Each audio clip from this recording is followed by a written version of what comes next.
Hello, strong people. It is week blank, day blank, because I'm not in prep yet. Formal prep. Um, Meaning I just don't have a program yet, because took last week. Last week was the week after show, so I took a few days off to start the week. And then I think Tuesday, usually I do Sunday, Monday, rest entirely. Tuesday I'll do like a light banded workout. Wednesday I'll usually do some sort of real lift, and I still wasn't quite recovered Wednesday. My hip's been a little funky since. I don't know, it's probably deadlift, I'd imagine. I don't know. Kind of all those things to get doing the same day. Max deadlift, sandbag to shoulder, yoke frame. I don't know, my right hip was a little bit funky after that, but I mean it's pretty routine for me, so I don't know if it's in or out right now, but either way, we're going to do some lifting today. So today is Monday. I was off Friday, Saturday, Sunday. Didn't train those days. I was just busy. Mom's birthday, celebrated that Friday, so didn't come out to the gym, which, by the way, her birthday is today, so happy birthday, Mom. Saturday, had a work picnic for my wife, so we were busy there. I could have trained Saturday night, but I'm not, there's no need to. I needed the rest more than anything. I could have done it early in the morning, but I don't need to right now, necessarily. So I think I was in need of a break after going straight from Olympic City Pro-Am prep, where I, hurt myself at the show. I was fine a few days later, but still. I'm going from that heavy of a prep to another heavy prep. Not quite as heavy, but, bag to shoulder was kind of heavy. As far as the ladder goes, I wouldn't say a 325 is heavy for super heavyweights. And then a max deadlift, that's going to take some, pulling heavy deads week after week takes it out of you. And I can feel it. I could feel it all last week. So I wasn't going to push it. Took 3 days off entirely, and now we're back at it. So I'm going to do some pressing today. I'm going to keep the same routine. I still have my log down at 580 barbell because they borrowed it for the show. So I'm not going to do any log today. And I don't really feel like I need to focus on log that much for this next show. With that being said, if log is in the online qualifiers, then obviously, yeah, I need to, stay warm on it. But I've been using log a lot recently. It's been in 3 shows in a row. Yeah, 3 shows in a row. So I'm feeling pretty confident on that right now. Axle is the thing that I'm going to need to work on most leading into this next show, just because it is the medley. I don't know if I talked about the events or not, but the pressing event is a log. I think it's like 300 pounds, slightly over that for a single, into a 220 circus dumbbell for a single. And then the axle press is a clean and press. It's 341, 344, something like that. I don't know. But it says clean and press for reps, so I don't know if that means clean and press away for reps or clean and press each rep. If it's clean and press each rep, that's 340 is kind of heavy for, if you're cleaning and pressing every rep at the end of a medley like that. So I don't know. I don't know what it's going to be. Doesn't really matter. So I am anticipating clean and press away. I don't know, though. I'm trying to think of what they do at OSG usually. Usually, whenever it's a ladder like that, it's just whoever finishes fastest. But there's usually more implements than that. So I don't know. Maybe I'll do a set at each today. I don't even know if I'm going to be able to do comp weight today that well. So, I don't know. That's the plan. I want to at least touch comp weight again. I messed with it last week, but I was still pretty beat up. I just wasn't feeling it. And I didn't deadlift last week. I did some squats. They didn't go so well. I went down with like 225 or 230 with this bar technically, but I went down, heard a loud pop in my hip, And it didn't feel bad. It just felt funky. Like, okay, what was did it go out? Did it go in? What was that? What was the noise? So, I don't know. But I gave it a few days rest. It feels a little bit better, I think, but it wasn't hurting or anything. It's just funky. So, we'll see. I don't really know what to expect. I know I can hit 340 easily any day of the week on, axle or log. If I'm not hitting that, then we kind of have a problem, because that is in my wheelhouse. That should be a daily doable number. So we'll see. We'll see what happens. I don't want to. Hopefully, I didn't just jinx that. Ugh. And then maybe I'll do some circus dumbbell. I don't know. Maybe I'll give that a break, because the way that you kind of pop your hip out to do dumbbell, that kind of messed with my hip a little bit last week when I gave it a go. So we'll see what happens. I'm just going to get warmed up, and we'll see. Thought about throwing some kegs too, because my sandbags are down at 580. And I do have a couple throwing kegs back there. Those have not moved in a long time since they were put there. So let's get into it.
Oh.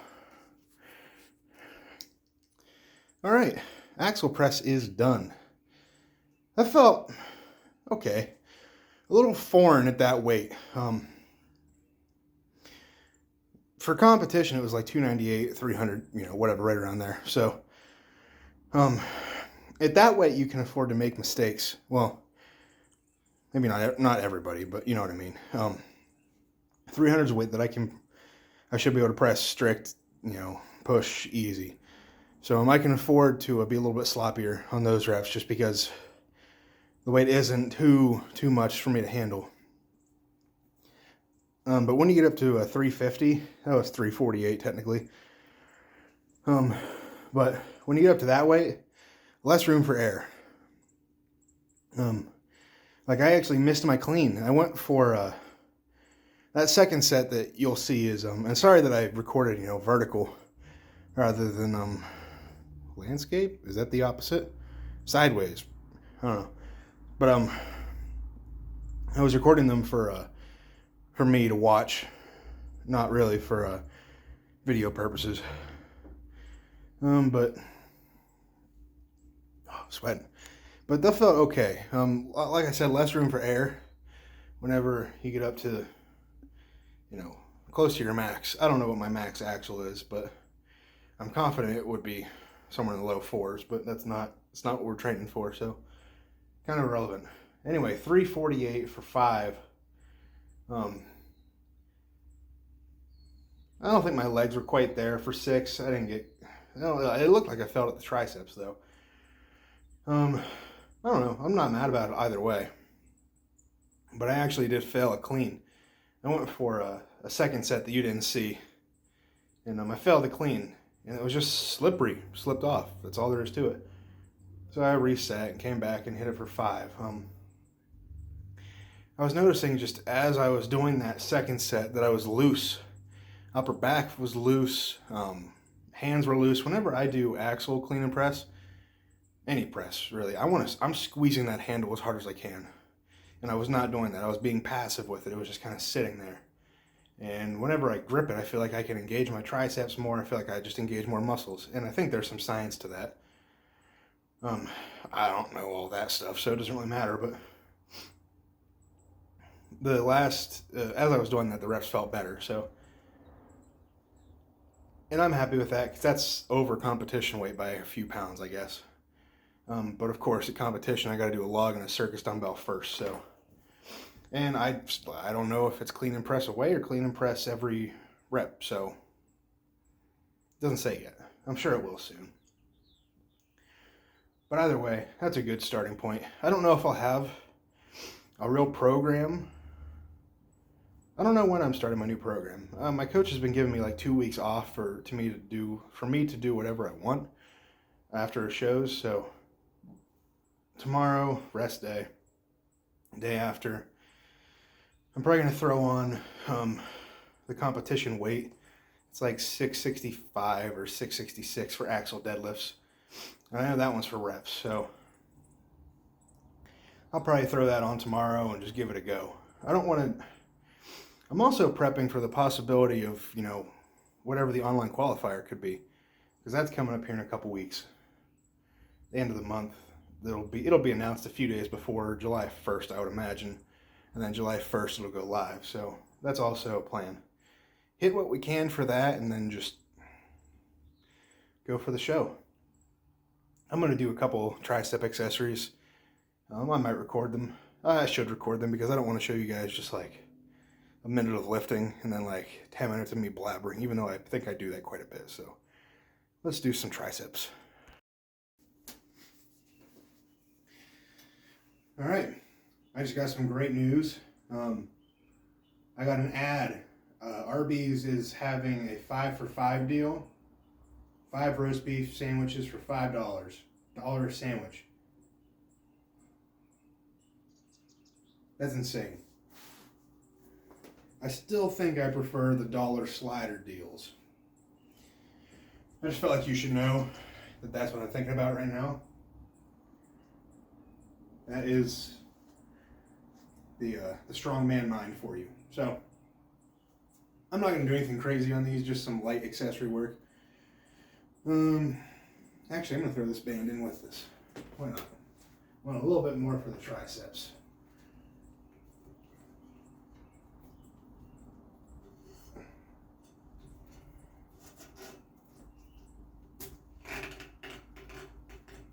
Okay, maybe. Come on.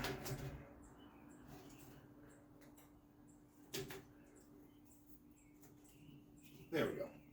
All right. So I'm just going to do some, I don't know what these are actually called, like overhead tricep extensions, but they're not overhead. They're overhead that way. So I'm sure there's a name for them. I don't really care.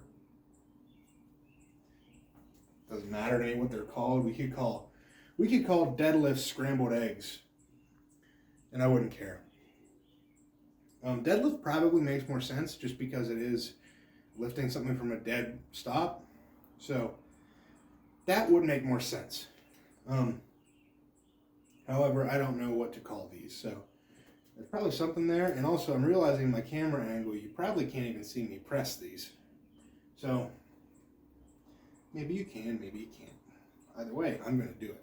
And I'm going to superset them with just some light bicep curls just because I want to keep my left bicep a little bit. I want to get some blood into it just because it's been a little bit funky with all the sandbag and the axle press.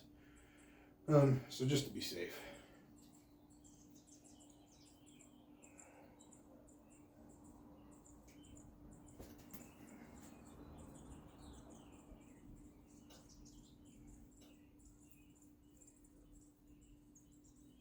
Oh, that's a good. Oh, that felt really good actually, oddly enough. Just like a good type of burn. I don't want to, it's not, I'm nothing too crazy, but I just want to get some blood into it because I feel like axle press is a little bit more tricep dominant for me than log press. Like log is like this, axle's like this, so I'm a little bit wider out on axle. So it's more chest, it feels like. And there's a little bit shorter range of motion, I think, because my hands are wider out. But that could even out because the log obviously sits higher off my chest. I feel like I use more triceps in axle press. I feel like I can use a lot more chest and front delt on log press. So, but I've also done a lot more log than I have axle recently. So, could just be me being a weenie. I like axle press. I don't think that's a popular opinion. Only because of the clean. Nobody likes the clean. And I wouldn't say I like it, but ooh, forearm's hurting. I wouldn't say I like an axle clean, but I don't dislike it. I dislike it when I miss an axle clean. Because it hurts. When you miss a log clean, it doesn't hurt. You just miss it. My forearm's a little tender over here, swollen from the circus dumbbell. I don't know if all circus dumbbells are like this, but the Titan one is pretty gnarly.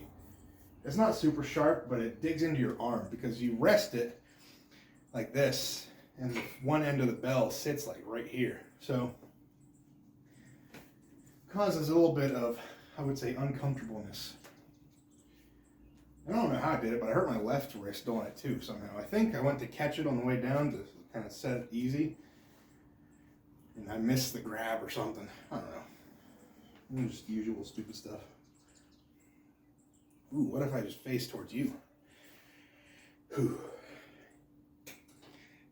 If only we had 3D.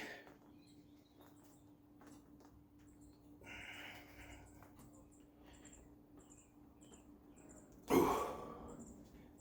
Yeah, that's nice. Ooh. I've been playing old Call of Duties. I still have my PS3. I have a PS4 too. Never got a PS5. I got a PC instead, which I've hardly played, but that's besides the point. I got a hair on my face. That's the bad part about these. Every now and then, because they're sticky under here, and sometimes I've had this on for a little while now, and it peels up after a long time. But sometimes the hair will sneak in underneath there and get stuck. Few and far between, though. What was I saying? Oh yeah, I've been playing old Call of Duties on the PS3. So much fun. So much better back then. Could be the nostalgia. Probably the nostalgia. But even just the way you could play those games was different. It was better. Because there was just less movement. It was just straightforward. Just pow the other guy and move on. I just think they were better. Better kill streaks. Better maps. There were better maps because they keep bringing them all back. And I was thinking about playing old stuff. I was playing MW2 a lot. My Black Ops 2 just does not work. It will not connect to games. I don't know if it's because there's not many people online or hacks or whatever. I have not put Black Ops in yet, the first Black Ops.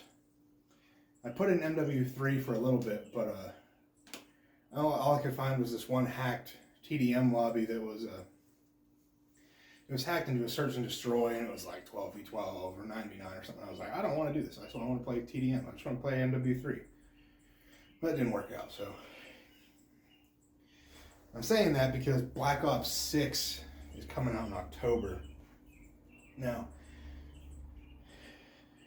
I think it's fair to say the last, 5 Call of Duties have not hit the same. Pretty much everything, this might be an unpopular opinion, but Black Ops 4 was great. Black Ops 4 was so good. And everything after that, I don't even remember what they were. Okay, Modern Warfare. Modern Warfare was good. But then MW2 was like the same thing. Modern Warfare 3 is better. I will not lie. It's still not the old stuff, but I do have fun playing it. But it doesn't have the grindability like the old ones do. And the reason I'm saying all that is because I think Treyarch, I know for sure Treyarch is making Black Ops 6, and I think they've had like 4 years to build this one. those two things, Treyarch, and then 4 years to build one, that sounds like Christmas. That sounds magical. Treyarch shooters better. They are. MW, like the Modern Warfare series, COD 4 Remastered, I played a ton of in college, freshman year. But MW2, MW3, those were, I didn't play MW2 too much. I got a PS3 whenever Black Ops 2 came out. So, kind of missed MW2 online in its heyday. Played Black Ops 2 a lot. Black Ops 3, or not 3 a lot too. But, what else? MW3, I love that one too. That was one of my favorites. Black Ops 2, Pinnacle. That was the best. MW3, probably number 2. Black Ops 3 was fun for what it was. Advanced Warfare was fun. I don't care what anybody says. You probably didn't come here to listen to me talk about Call of Duty, but that's what's on my mind right now, because usually if I'm not in the gym like this, consistently, like the week before a show and the week after a show, whenever I'm not really training, that's what I do instead. So that's what's on my mind. I've been playing a little bit more. Been playing MW3 too, the new one, Modern Warfare 3. And it's fun, but if I play for like an hour and a half, 2 hours, I'm like, eh. What I do like is custom zombies. I'm not a great zombies player, but I enjoy doing it. All custom maps, so much fun. I didn't know for the longest time that you could just download those if you had a PC. They were free. I had no idea. I thought you had to have like some special software with the game and some sort of fancy thing to make it work. I had no idea that it was as easy as just going into the Steam shop, going into workshops, and going to Black Ops 3 and just downloading stuff from there. Like you hit subscribe and then it downloads it and it's on your game. Are you kidding me? I've known that for a while now, but at the time I was like, oh my god, I can't believe this. Because I've watched a ton of custom zombies. Ooh, if you're still watching and you know this guy, I want to comment. I want someone to comment about it. Yodi Slayer, or Slayer, whatever it was. That dude, him and Syndicate, I think got everybody into zombies. Yodi Slayer, specifically custom zombies, he played a lot of. And then Noah J456. I've been watching that guy for years. He's a guy who really got me into wanting to play custom zombies. And I never could have had a console. I'm sure there's a way. I don't know how to do it, but now that I have a PC, a little bit easier. So I play that every now and then too. Hard maps, not really my thing, but I at least like playing cool ones or gun games or stairway maps are probably my favorite. Really small ones too, like one window. Those are fun. All right, I think I probably annoyed you enough. I need some food because I didn't eat that much today. I had some egg whites, probably half the amount of rice I usually have. Some pieces of, and I took some of those egg whites and I made like a ham, kind of like a breakfast sandwich with those too. Just to get a little bit more protein, a little bit more carbs with the bread and the ham. I don't think ham is super protein dense though, so I didn't look. I was just like, that sounds pretty good and it's going to be some extra calories because I didn't meal prep yesterday. I didn't prep yesterday. That's what I'm about to go do now too. So I was slacking. That's how it is. When I got in my routine, I'm just like, I got nothing. I'm out here tonight just because I felt like I don't know. Like I think I could have taken time off and it wouldn't have bothered me. Until I get out here and I'm just like, I step in the gym and it's like a whole different mindset. I'm like, all right, time to go to work. In like a good way. Like I love my job type of way. Not like an, oh my God, I don't want to be here for 8 hours type of job. I actually want to be at this one. So, the caffeine hit hard. I was tired all day. And that pre-workout really hit me today. That's why I'm kind of blabbering, yapping away. All right, that's enough. enjoy the video. I hope you didn't learn anything from today. What am I talking about? I hope you enjoyed it though. So, rest day tomorrow. Deadlifts Wednesday. That's the plan. Yeah. In my head right now, I want to train tomorrow, but I don't want to get out of the routine because I think I'm going to keep my Tuesday rest day there for this upcoming prep because that seemed to work great for my deadlift. I didn't seem to have as many, my deadlifts felt very consistent week to week, even wearing the suit, getting used to it, but I didn't have much, like hip, low back, whatever, soreness whenever I would take a rest day after my press day. So press Monday, Tuesday, rest day, Wednesday, deadlift. So having that extra rest day in there made a crazy difference, I think. So we'll see. I told my coach I want to keep it that way. So we'll see what he says. But ultimately, it's up to me when it comes to what days I train on. So that's where I'm going to end the video. Go out, get strong, stay strong, and I'll see you guys in the next one. Peace.